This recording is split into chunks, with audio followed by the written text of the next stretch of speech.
Let's listen in as Anna and Susan explain where data mining and machine learning fit in the process to turn data into wisdom we can use.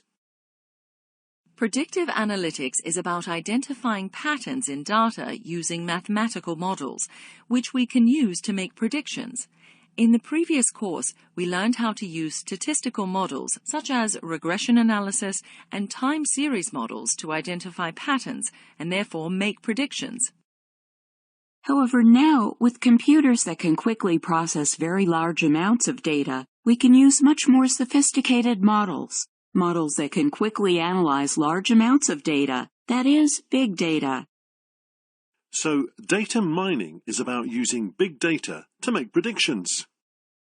Yes, data mining uncovers patterns and relationships in data, such as finding out customers' favorite colors by looking at their purchases.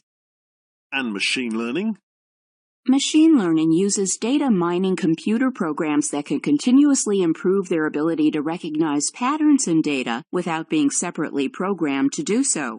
For example, a machine learning program could find out the favorite colors of customers by looking at their browsing history and send them product recommendations based on that.